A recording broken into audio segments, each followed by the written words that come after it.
welcome to Horse Range Mountain Farm. Today we're going to be canning brisket. We had a big graduation party for our son and we cooked way too much brisket and Boston butt, so I'm going to be canning the leftovers so then it doesn't go to waste. Now I'm going to be using this book that my aunt got me for sliced meat, and it is beef, of course, brisket is. It says to do pints, canning them at 75 minutes at 10 pounds pressure, and then for quarts it is 90 minutes at 10 pounds of pressure. And that pressure is for our altitude because in Cleveland we're below 2,000 feet.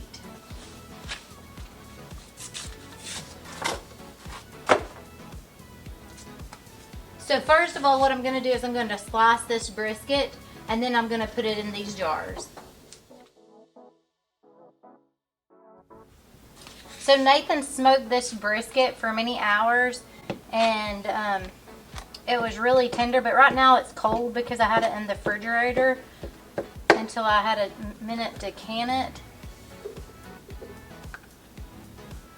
So that's why it looks like it's hard to cut, because it's cold.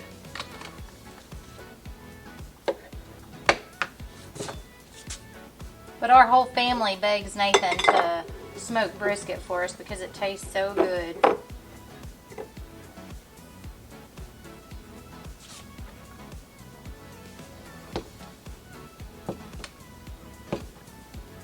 Now this is the first time I've ever canned brisket, so this is going to be a trial run.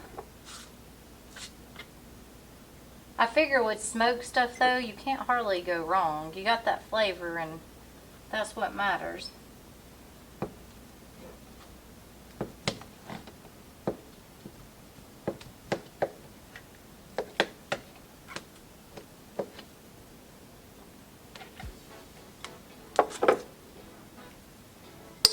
I've canned taco meat, and I've canned beef tips, and I've canned cube steak. So I've canned a lot of different stuff, but I've never canned any smoked brisket. So we'll have to tell you guys how this comes out.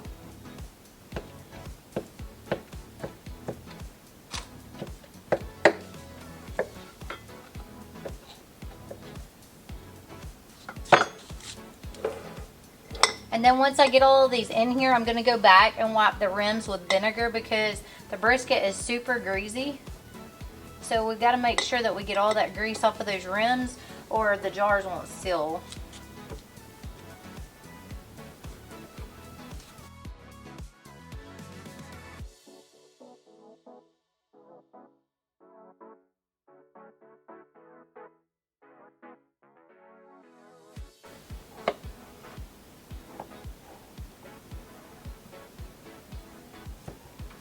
Now what we'll do with this is either we can just warm it up and eat the beef, or either we can take and make brisket sandwiches with it.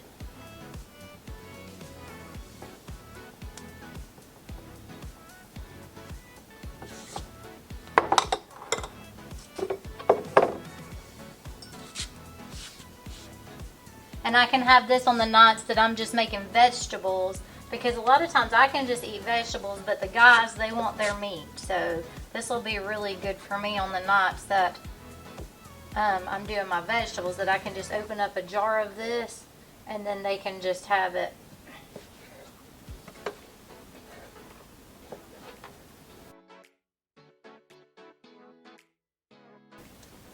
And like I said again, it's normally this will just tear to pieces with a fork, but because it's cold, it's a little harder to cut up.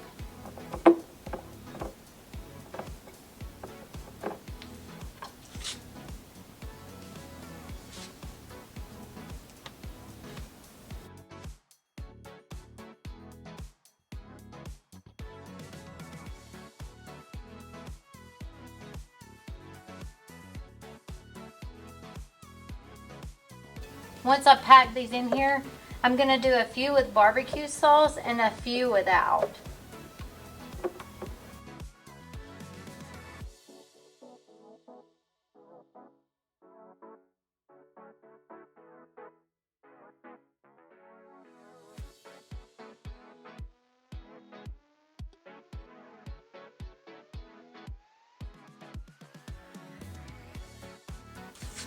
Ran out of jars, so I gotta go get a few more jars. Now, as you can see, I'm using wide mouth too. It's easier to get your hand down in there.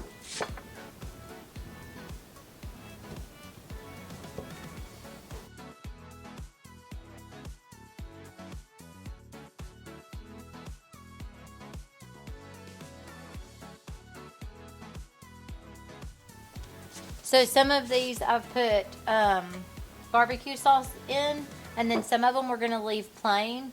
And now we're gonna just put the lids on them and get ready to can them and start cutting up more brisket.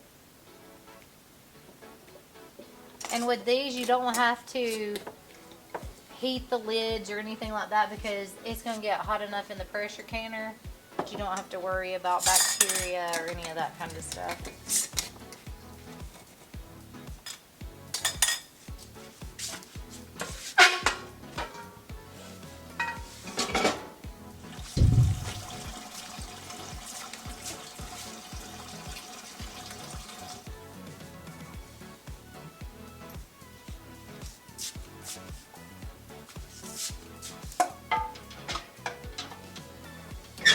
Now I'm using an All-American canner.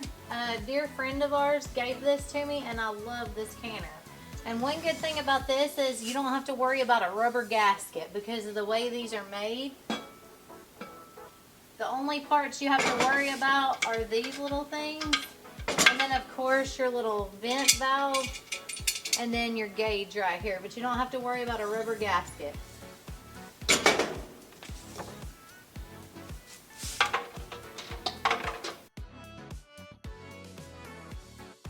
I've got the canner full, so now I'm going to put the lid on.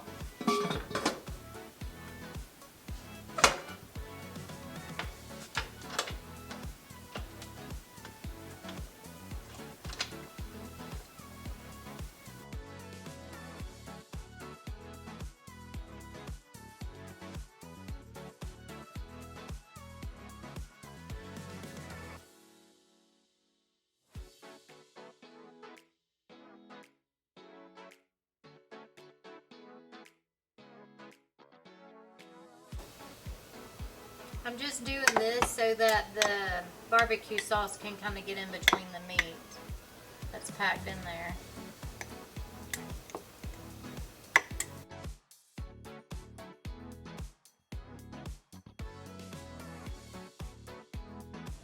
So as you can see, the gauge says it's at 10-pound pressure. So now we're going to set our timer to start timing this. So with this one, it's a gauge one, and I have to keep a check to keep it right on 10-pound pressure or in the area, in the range. So I just have to reduce my heat and just keep an eye on it because you don't want it falling below 10-pound pressure. Now this canner, it's a little bit different.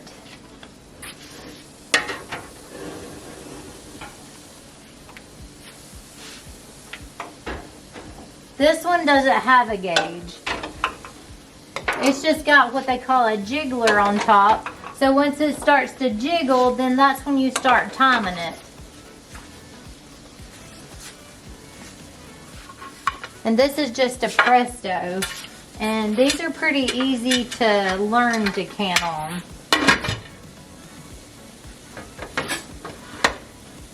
So this is what we call a jiggler. And once it builds up enough pressure, it'll pop this valve up. And then once it builds up enough pressure in there, this thing will start jiggling.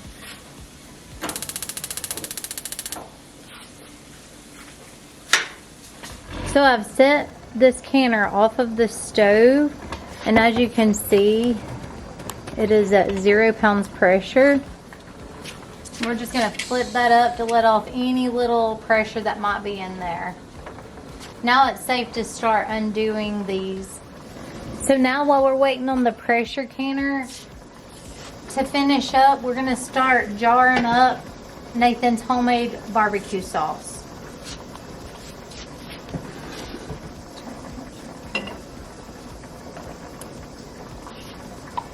Don't forget to leave a 1/2-inch head space. And then we've got to wipe those rims off.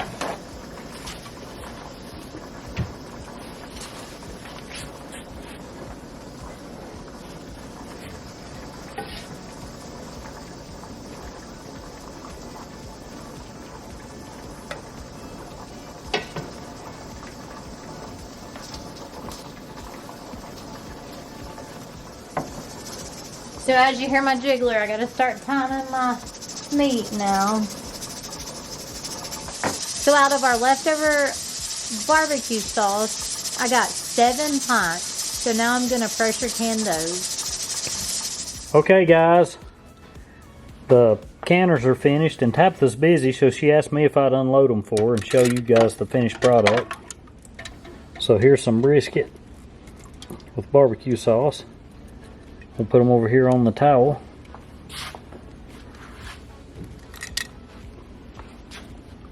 Alright guys, so here's the finished product. Some of the brisket with sauce, some without. The rest of it's Boston butt. You guys have a blessed day. Don't forget to like, share, and subscribe.